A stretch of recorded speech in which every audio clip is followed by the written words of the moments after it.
Haleluya, puji nama Tuhan. Bagus saudara, selamat pagi, salam sejahtera untuk kita semua. Sampai hari ini kita bersyukur kepada Tuhan kalau kita boleh memperingati kenaikan Tuhan Yesus ke surga. Mari kita akan satukan hati kita mohon pimpinan Tuhan di dalam ibadah kita pagi hari ini.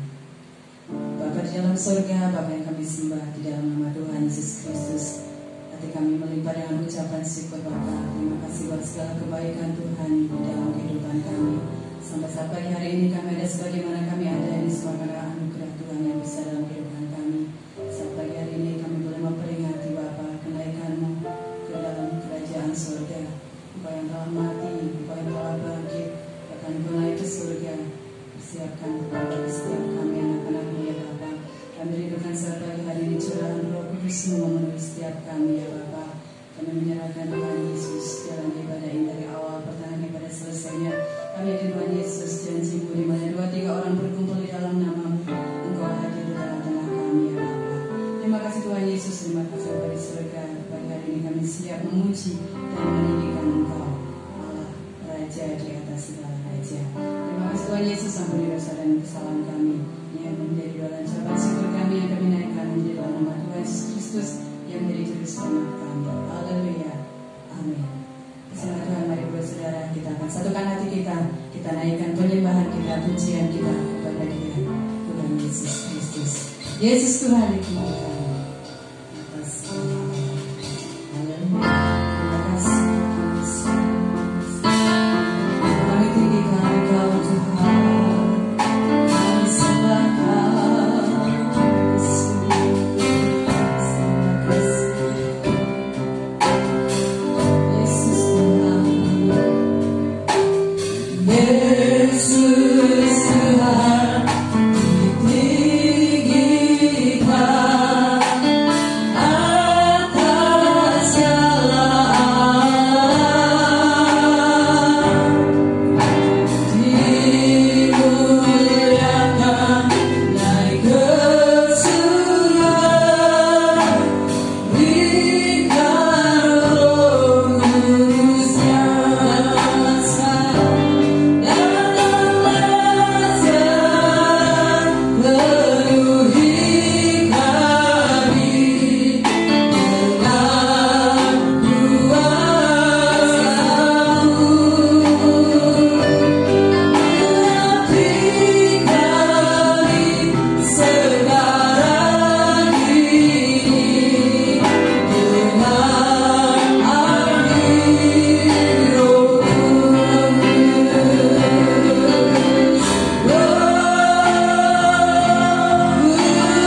Haleluya, dia Tuhan yang telah naik ke surga. Dia telah mengalahkan maut. Oleh kenaikan Tuhan Yesus kita boleh menjadi pemenang. Haleluya, mari kita lebih bersukacita lagi memuji Tuhan. Kuasa maut telah dikalahkan. Haleluya.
Jiwaku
sungguh hati kami melimpah dengan ucapan syukur. Inilah setiap pujian penyembahan kami yang kami naikkan Bapa. Biar boleh menyenangkan hatimu Bapa, boleh memberkati Engkau ya Bapa. Saat pagi hari ini Tuhan kami rindu hati kami boleh kembali diisi dengan kebenaran firman Tuhan. Mari Bapa siapkan kami Tuhan, berikan tanah hati yang subur untuk setiap kami sedang jemaatmu saat pagi hari ini. Agar setiap firman Tuhan yang diberitakan pagi hari ini boleh senantiasa termeterai di dalam hati kami, menjadikan kekuatan bagi setiap kami di dalam keadaan dunia semakin penuh dengan kesukaran, keadaan dunia semakin penuh dengan kejahatan. Biarlah iman kami semakin hari semakin dikuatkan di dalam Engkau ya Bapa. Terima kasih Tuhan Yesus berkati bahwa gembala yang memberikan kebenaran firman pagi hari ini. Tuhan pakai berapi dari beberapa tempat hati ya Bapa. Biarlah setiap firman-Mu yang diberitakan ya Tuhan yang berasal daripada Engkau saja Bapa. Terima kasih Tuhan Yesus, terima kasih Bapa di surga. Kami siap mendengarkan kebenaran firman-Mu. Yang doa dan ucapan syukur kami pagi hari ini yang kami naikkan di dalam nama Tuhan Yesus Kristus yang menjadi juru selamat kami. Haleluya. Amin. Puji Tuhan. Haleluya. Salam sejahtera di dalam kasih Tuhan Yesus Kristus. Pagi hari ini hari Kamis tanggal 21 Mei 2020 kita memperingati hari kenaikan Tuhan Yesus ke sorga. Masih dalam suasana ibadah di rumah masing-masing. Pagi hari ini saya berikan judul firman Tuhan adalah arti kenaikan Tuhan Yesus Kristus ke sorga. Ada 8 arti penting yang akan sama-sama kita pelajari. Kita langsung saja. 8 arti penting atau makna dari kenaikan Tuhan Yesus ke sorga. Yang pertama adalah menandakan bahwa pelayanannya di dunia ini telah selesai. Mari kita buka di dalam kitab Ibrani 4 ayatnya yang ketiga. Ibrani pasal 4 ayatnya yang ketiga sebagai ayat pertama. Mari kita sama-sama membaca ayat ini pada hitungan yang ketiga. Ibrani 4 ayat 3, 1, 2, 3. Sebab kita yang beriman akan masuk ke tempat perhentian seperti yang ia katakan, sehingga aku bersumpah dalam lukaku, mereka tak akan masuk ke tempat perhentianku, sekalipun pekerjaannya sudah selesai sejak dunia dijadikan. Amin. Puji Tuhan, Bapak Ibu Saudara yang dikasihi Tuhan. Arti penting dari kenaikan Yesus yang pertama adalah menandakan bahwa pelayanannya di dalam dunia ini sudah selesai ya. Dan dia naik ke sorga. Mungkin kita agak susah untuk memahami ayat ini ya. Saya ambil dari terjemahan yang lain, lebih panjang tetapi lebih mudah kita pahami. Dalam terjemahan sederhana bahasa Indonesia, Ibrani 4 ayat 3 mengatakan seperti ini. Jadi kita yang percaya dipersilahkan untuk masuk sekarang dan mendapatkan ketenangan yang luar biasa dalam perlindungan Allah. Jadi kita tidak seperti umat Israel yang gagal mendapatkan ketenangan ini, seperti yang Allah katakan, oleh karena mereka membuat aku begitu marah, maka aku bersumpah, mereka tidak akan pernah memasuki negeri tenang yang aku sudah siapkan bagi mereka. Dia berkata seperti itu, walaupun negeri tenang itu sudah selesai dikerjakan, karena segala sesuatu yang dikerjakan Allah sudah siap sejak penciptaan dunia ini. Amin. Puji Tuhan Bapak Ibu. Jadi rencana penebusan yang Allah rancangkan itu sudah ada. Bahkan sebelum dunia dijadikan, rencana penebusan Allah sudah rancangkan. Karena Allah itu maha tahu. Allah tahu bahwa manusia akan jatuh dalam dosa, makanya Allah mempersiapkan konsep penebusan supaya manusia yang harusnya binasa kita selamat. Sudah selesai, segala sesuatu sudah dikerjakan sejak penciptaan dunia ini. Jadi makna yang pertama dalam kenaikan Yesus adalah menandakan juga bahwa pelayanannya di dunia ini sudah selesai, sudah finish. Kalau di kayu salib Tuhan Yesus sudah berkata sudah selesai penebusan ya, yang ia lakukan selesai dengan sempurna. Ketika Yesus naik ke dalam sorga, terangkat ke sorga, itu yang makna yang pertama adalah menandakan bahwa pelayanannya di dalam dunia ini sudah selesai. Saya cepat.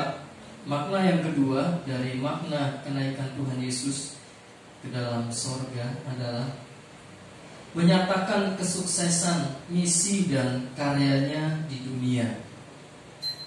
Roma 1 ayat 20. Kitab Roma pasal 1 ayat 20. Sebab apa yang tidak nampak daripadanya, yaitu kekuatannya yang kekal dan keilahiannya, dapat nampak kepada pikiran dari karyanya sejak dunia diciptakan, sehingga mereka tidak dapat berdalih. Makna yang kedua, makna penting dari kenaikan Yesus adalah menyatakan bahwa misinya telah sukses. Karyanya di dalam dunia ini menebus manusia telah berhasil dengan baik, dengan sempurna. Itu makna yang kedua kenaikan Yesus, menyatakan kesuksesan misi dan karyanya di dalam dunia ini. Makna yang ketiga, makna kenaikan Yesus yang ketiga adalah menandakan Dia telah kembali kepada kemuliaan sorgawinya. Dia rela tinggalkan semua kemuliaan sorga demi Bapak Ibu Saudara dan saya. Dia rela menderita. Dia yang kaya rela jadi miskin, supaya kita oleh karena kemurahannya diperkaya. Dia yang penuh dengan kemuliaan, Dia tinggalkan semuanya demi Bapak Ibu Saudara dan saya. Jadi makna yang ketiga ketika Yesus kembali ke sorga adalah menandakan Dia kembali kepada kemuliaan sorgawinya. 1 Korintus 15 ayat 40. Surat 1 Korintus 15 ayatnya yang ke-40. Ada tubuh sorgawi dan ada tubuh duniawi, tetapi kemuliaan tubuh sorgawi lain daripada kemuliaan tubuh duniawi. Ketika Yesus bangkit juga berbeda. Dia mengenakan tubuh kebangkitan, berbeda dengan manusia biasa, Bapak Ibu. Ketika murid-muridnya dalam ruangan yang terkunci, Tuhan Yesus bisa tiba-tiba masuk. Itu mengenakan tubuh kebangkitan. Waktu Dia bangkit dari kematian, Dia bisa menembus pintu yang terkunci. Makna yang ketiga saat Yesus naik ke surga adalah Dia telah kembali kepada tubuh kemuliaan, tubuh sorgawi. Kita pun nanti sama. Ketika Tuhan Yesus datang kembali kali yang kedua dalam dunia ini, tubuh jasmani kita yang masih hidup akan diubahkan dalam sekejap mata menjadi tubuh kemuliaan, tubuh sorgawi. Ini yang kita rindukan bersama-sama, Bapak Ibu Saudara. Makanya tetaplah setia, bertahan terus sampai akhir hidup kita, supaya kita boleh bertemu kembali dalam kerajaan sorga yang mulia dengan Tuhan Yesus. Makna yang keempat dari kenaikan Yesus ke sorga adalah menyatakan peninggian Allah Bapa pada Tuhan Yesus. Ibrani 1 ayat 3 mengatakan, Ia adalah cahaya kemuliaan Allah dan gambar wujud Allah, dan menopang segala yang ada dengan firman-Nya yang penuh kekuasaan. Dan setelah Ia selesai mengadakan penyucian dosa, Ia duduk di sebelah kanan yang maha besar, di tempat yang tinggi. Makna yang keempat dari kenaikan Yesus ke surga, menyatakan peninggian Allah Bapa kepada Tuhan Yesus Kristus. Terjemahan sederhana mengatakan seperti ini, Ibrani 1 ayat 3. Anaknya itu mencerminkan segala kemuliaan Allah, dan Dia adalah gambar yang nyata dan yang sesungguhnya dari keberadaan Allah. Melalui perintahnya yang penuh kuasa, anaknya itu mengatur supaya semua yang diciptakannya masih tetap berlangsung.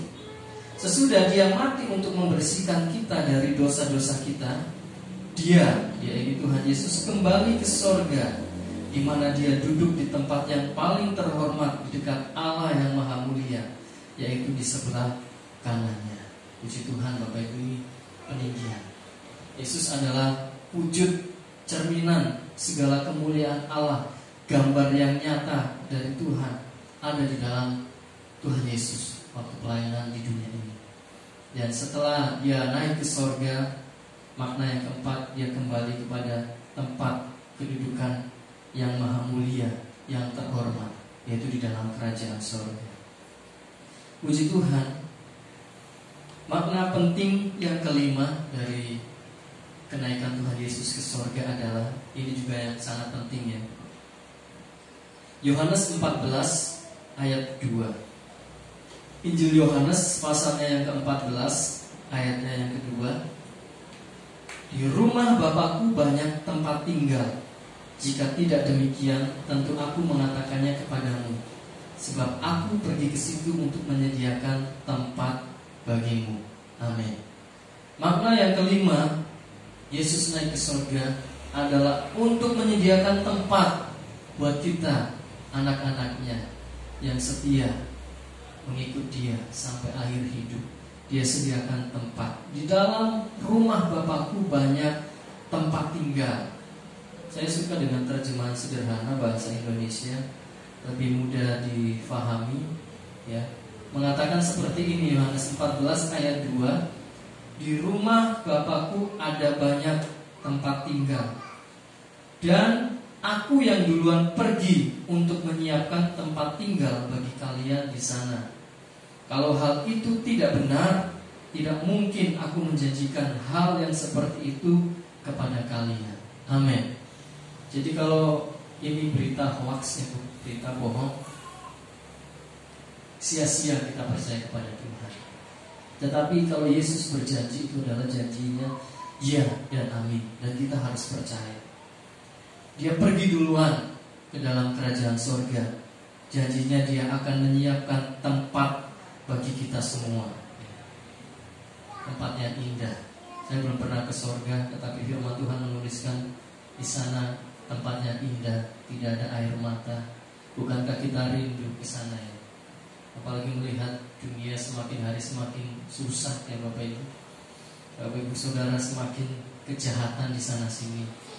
Kalau saya malam-malam keluar melihat langit, saya teringat orang-orang yang sudah mendahului kita, Bapak Ibu. Alangkah indahnya di sana. Banyak pendeta-pendeta yang sudah meninggal. Entah kapan giliran saya, tapi kalau saya melihat ke langit, saya selalu rindu. Ada tempat yang Tuhan siapkan buat kita di sana. Tempat yang sangat indah. Nanti setelah firman kita akan sama-sama menaikkan pujian. Ada pertemuan.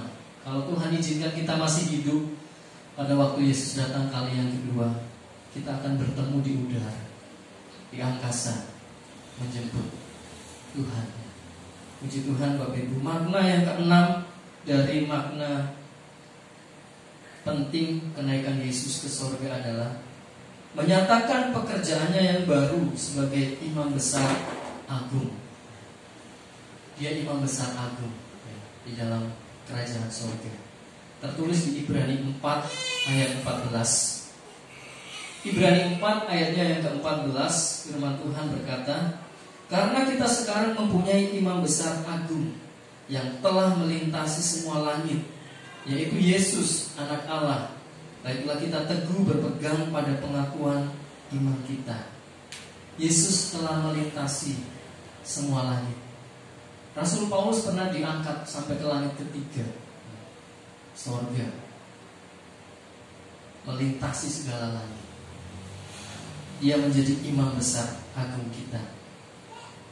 Terjemahan sederhana mengatakan, Ibrani 4 ayat 14, jadi kita sangat beruntung karena Yesus anak Allah yang sudah mendahului kita ke sorga, di mana dia bertugas sebagai imam agung kita. Oleh karena itu, marilah kita tetap berpegang teguh kepada Yesus sesuai dengan keyakinan kita yang kita akui itu. Amin. Pegang terus iman kita. Jangan mudah digoyahkan oleh pengajaran-pengajaran sesat yang membuat iman kita goyah, meninggalkan iman, menjual iman hanya untuk dunia yang sementara ini. Pegang teguh iman kita kepada Yesus, karena dia sudah mendahului kita ke surga. Dia sekarang menjadi imam besar agung kita. Puji Tuhan Bapak Ibu, itu makna yang keenam. mendekati yang terakhir. Makna yang ketujuh dari kenaikan Yesus ke sorga adalah menentukan pola untuk kedatangannya yang kedua kali. 2 Petrus 1 ayat 16. 2 Petrus pasal 1 ayat 16.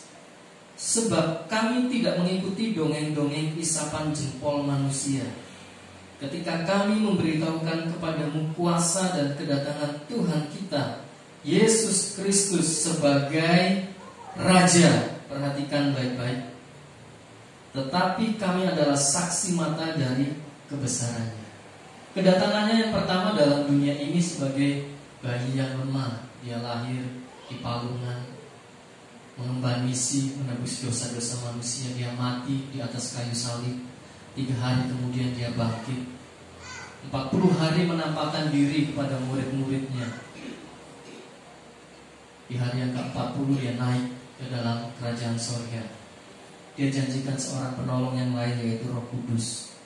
Makanya kita nanti akan mengadakan juga doa 10 hari ya, seperti yang sering kita lakukan. Setelah Yesus naik ke dalam kerajaan sorga, dia janjikan mengirim penghibur, yaitu Roh Kudus, penolong gereja. Kuasanya sama ya, seperti Yesus. Roh itu yang akan menuntun dan memimpin kita dalam dunia ini. Selama 10 hari kita akan tetap beribadah, berdoa di rumah masing-masing. Nantikanlah, buka hati untuk dipenuhkan dengan kuasa Roh Kudus. Yang ketujuh, makna kenaikan Yesus ke sorga adalah menentukan pola kedatangannya yang kedua kali. Yang kedua kali dia tidak lahir lagi sebagai bayi ya, di palungan, tetapi dia akan datang sebagai Raja segala raja, Hakim yang adil, yang akan menghakimi dunia ini. Raja di atas segala raja. Oleh sebab itu setialah sampai akhir hidup kita. Jangan murtad, jangan tinggalkan iman kita yang sudah benar kepada Tuhan Yesus Kristus. Makna yang ke-8 yang terakhir dari kenaikan Yesus ke sorga, ini juga tidak kalah pentingnya.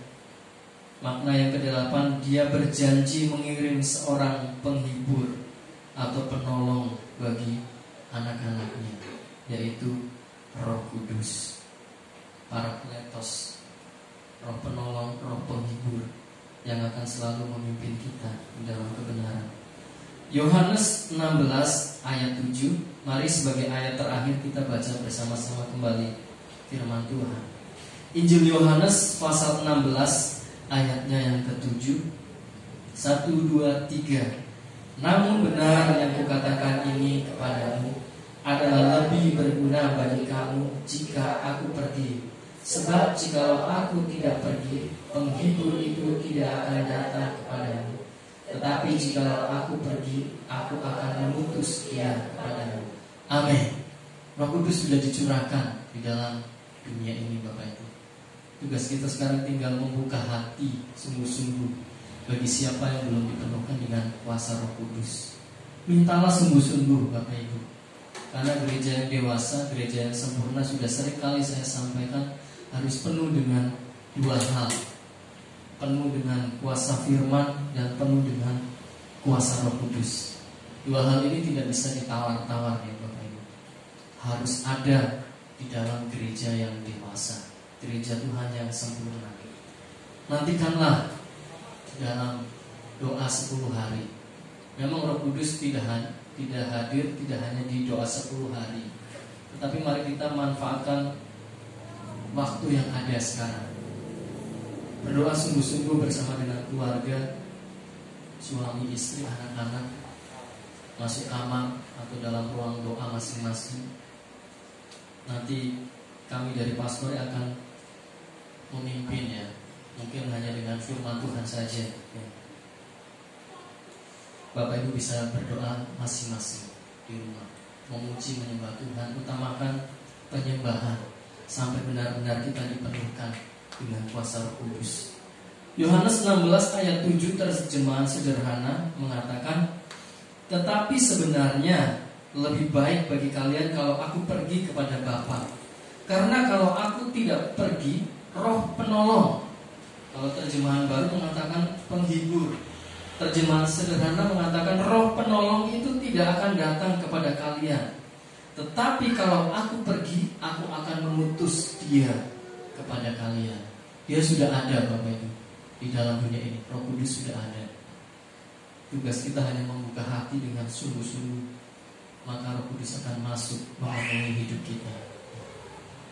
Setelah kita dipenuhkan dengan Roh Kudus, tentu kita harus terus mau dipimpin oleh Roh Kudus. Tidak bisa hidup kita sembarangan, sembrono, semaunya sendiri.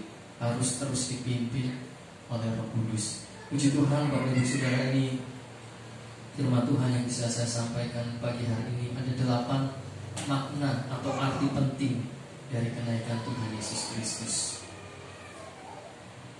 Firman Tuhan sampai di sini.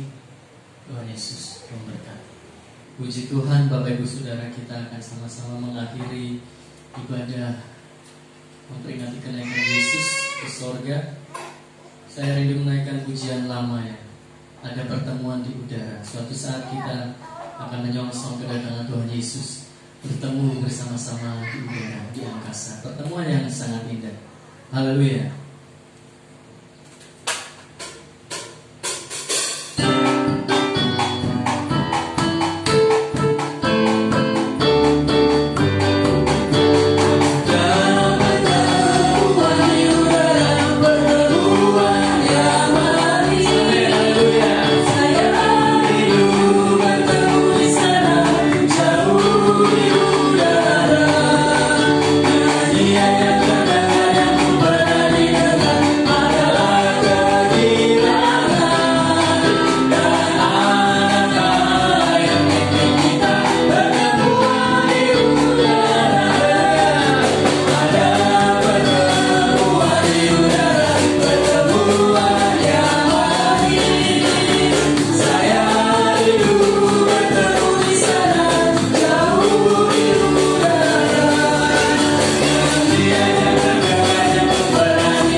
Sebab inilah yang akan selalu menuntun hidup kami, Tuhan Yesus, untuk kami semakin hari semakin hidup berkenan kepada-Mu, Tuhan Yesus. Meteraikanlah setiap kebenaran firman Tuhan pagi hari ini, Bapa. Kami percaya janji-janji-Mu ya dan amin. Engkau pergi dalam kerajaan surga untuk menyediakan tempat bagi kami, Tuhan Yesus. Berikan kami ketaatan, Tuhan Yesus. Berikan kami kesetiaan, supaya kami boleh tetap setia mengikut dan mengiring Engkau sampai nafas terakhir hidup kami, sehingga kami boleh berjumpa dengan Engkau di dalam kerajaan yang mulia, kerajaan surga. Terima kasih Tuhan Yesus buat janji-janji firman-Mu. Kami sungguh percaya semuanya akan digenapi, karena Engkau yang sudah berfirman bagi kami. Memberkati kami semua para pelayan Tuhan yang sudah melayani Engkau. Bahkan kami semua anak-anakmu di rumah kami masing-masing. Berkat firman Tuhan sudah menjadi bagian hidup kami. Berkatilah kami dalam pekerjaan kami masing-masing selama 1 minggu ke depan, bahkan bulan-bulan ke depan, bahkan di tahun-tahun ke depan. Setiap musim apapun hidup kami, Engkau Allah Immanuel yang beserta kehidupan kami. Terpujilah nama Tuhan Yesus dari sekarang ini sampai selama-lamanya. Mari kita mengangkat tangan kita. Kita menerima berkat dari Bapa di sorga. Tuhan memberkati engkau dan melindungi engkau. Tuhan menyinari engkau dengan wajahnya dan memberikan engkau kasih karunia. Bahkan Tuhan menghadapkan wajahnya kepadamu serta memberikan engkau damai sejahtera. Oleh sebab itu marilah Bapak Ibu saudara-saudariku yang terkasih, kita akan pulang dengan Allah di surga. Cinta kasih dari Sang Putra yang tunggal Yesus Kristus serta persekutuan dan penghiburan di dalam kuasa Roh Kudus akan menyertai kita dari sekarang ini sampai selama-lamanya. Maranatha, Yesus akan kembali menjemput gerejanya yang dewasa, gerejanya yang sempurna. Doa berkat ini telah hamba-Mu panjatkan hanya di dalam satu nama yang ajaib, nama di atas segala nama, nama yang berkuasa, yaitulah nama Tuhan Yesus Kristus. Semua kita yang mengasihi Tuhan dan diberkati Tuhan, sama-sama katakan amin. Tuhan Yesus memberkati.